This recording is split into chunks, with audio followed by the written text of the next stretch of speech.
Hola, buenos días a todos. Mi nombre es Leonel Alexander Vargas. Hago parte de la Facultad de Ciencias Administrativas y Contables de la Universidad de La Salle. El día de hoy tendremos una pequeña exposición acerca de la concesión de servicios para la asignatura de combinación de negocios. Bueno, iniciamos con la contextualización de qué es la concesión de servicios. Básicamente es aquel contrato es un contrato de concesión, aquel pacto y acuerdo que llegan dos personas o más con el objeto de otorgar a una llamada concesión, que consiste básicamente en la prestación, en la operación, explotación, organización o conservación de una obra o un bien destinado al servicio o al uso público, como es en el caso general de obras que se brindan por parte del Estado para la construcción y administración, ya sea de una autopista, de un puerto, de un aeropuerto, de una troncal de Transmilenio o de una construcción de una vía dentro de la ciudad. Esos son algunos de los ejemplos de cuáles son los contratos y cuáles son los ejemplos aterrizados al contexto de nuestro entorno.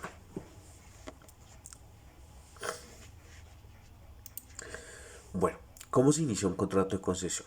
Básicamente, como todo tipo de contrato que consiste en un pacto, el cual está estipulado y se firma entre dos partes o más, básicamente se inicia, como ya lo sabemos, ilegalmente, mediante un documento privado público en el cual pues por simple acuerdo entre las dos partes se firma con el fin de llegar al acuerdo a cuál es la necesidad que surge en el entorno, con el fin de diseñar y estructurar el contrato y cumplir la prestación del servicio. Básicamente es eso.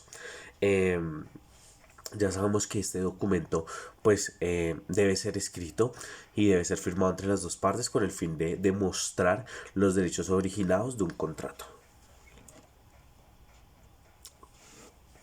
Hablemos acerca de algunas de las características del contrato de concesión de servicios. Una de ellas es que es la celebración por parte de la unidad estatal. La segunda es que debe ser controlada y supervisada. La tercera es que debe haber una remuneración. La cuatro es que hay unos bienes construidos. Existen tres tipos de contratos de concesión. Uno de ellos son contratos para servicio público, otros que son contratos de obra pública y otros que son contratos para el bien público. Si hacemos énfasis en esto, nos estamos evidenciando de que todo este tipo de contratos surge con el enfoque al sector público. Cuando vamos a hablar de cómo funciona, tenemos que hay tres características fundamentales en este tipo de contrato. Lo primero es que es consensual. Debe ser consensual ya que este contrato es aceptado de acuerdo a una voluntad de la cual concluye en el perfeccionamiento con el sistema de consentimiento. Bilateral porque requiere la existencia de dos partes para la creación y existencia de este acuerdo. El 2 es que es revertible. A la finalización o extinción del contrato, el concesionario debe devolver los bienes en forma gratuita y sin compensación, puesto que es la naturaleza de este contrato. Importante, siempre en todo tipo de contrato tenemos que tener clara cuál es la fecha de inicio y la fecha de terminación. Por eso muchas veces cuando vamos por la calle vemos los periodos o por ejemplo otro caso más sencillo cuando vemos en la televisión cuando hacen la proyección de cuánto va a durar la hora de la construcción del metro. Voy a dar un dato loco, pero es para que tengamos como el ejemplo. El metro, el contrato que se va a firmar, el contrato que se firmó para el metro de la ciudad Metrópolis, va a iniciar en enero del 2021 y va a finalizar en el 24 de febrero del 2025. Sí, se tiene que proyectar a cierto tiempo y una duración, fijarla en ese contrato de concesión. Bueno, básicamente todos los contratos de concesión de obras y de servicios tendrán un plazo de duración limitado, que es lo que ya venía mencionando. Tiene una fecha de inicio y una fecha de finalización a la cual el concesionario debe responder a la persona con la cual hace el contrato, porque existe un portafolio de cláusulas administrativas, de qué pasa si se tiene que extender la obra, eh, para poder pues tener en cuenta todo ese análisis de proyección. Bueno, ¿cómo funciona? Básicamente, otras de las características de cómo funciona este contrato es porque es un trato sucesivo, es oneroso y atípico.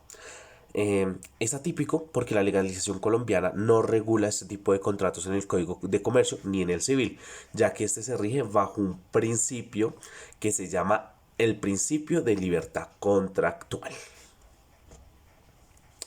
Bueno, frente a todo lo que tiene que ver con las normas internacionales de información financiera, NIF, la interpretación proporciona guía para la contabilización de los acuerdos de concesión de servicios públicos a un operador privado.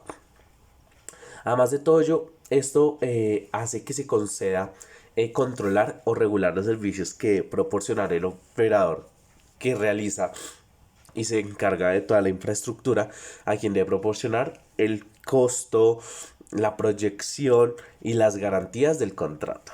Y lo otro es todo el tema de control a través de la propiedad y el derecho de uso correcto de cualquier participación residual significativa de la infraestructura a la finalización del plazo del acuerdo. Cuando hablamos todo el tema del alcance de la infraestructura usada en los acuerdos de concesión de los servicios públicos a un operador privado durante toda su vida útil, es decir, toda la vida de los activos, queda dentro del alcance de esta interpretación que si se cumplen las condiciones contenidas, pues proporcionan guías para determinar todo lo del tema de acuerdos de concesión para servicios públicos. La infraestructura que el operador construya o adquiera de un tercero debe ser destinada al acuerdo de prestación de servicios. La infraestructura ya existe a las de un operador y que tengan acceso con el fin de prestar este servicio y sea garantizado y de calidad. La responsabilidad de la concesión gira en torno a tres cosas. La primera es la construcción, la segunda es la explotación y la tercera es la organización y gestión del bien público que se está trabajando. La unidad estatal respecto al concesionario corresponde a diferentes ítems. Como voy a mencionar dos de los más importantes.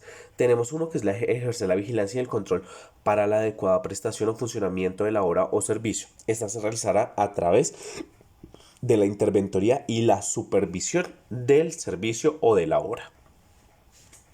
El segundo es todo el tema de elaborar los estudios, diseños y proyectos requeridos. Es decir, la entidad estatal le corresponde la ejecución de su plan de desarrollo, del presupuesto, del plan de acción y por lo tanto el contrato de concesión sirve para que cada uno de estos tenga un propósito, ¿sí? Y sea garantizado y haya respaldo de cada uno de los estudios antes de finalizar la obra. Otras responsabilidades, pues hay otras muy importantes, como atender situaciones que percancen en la vía, por tipo de que tengan algún tipo de riesgos, ya sea por derrumbes o en caso de choque de carros o accidentes, pues debemos tener un seguro que respalde y garantice toda la protección de la obra en construcción. Estas son algunas de las medidas que debemos tener en cuenta. Bueno, básicamente en esto consiste todo lo relacionado con el contrato de concesión. Les agradezco por su tiempo. Cualquier duda o inquietud estamos para atenderla y muchísimas gracias a todos.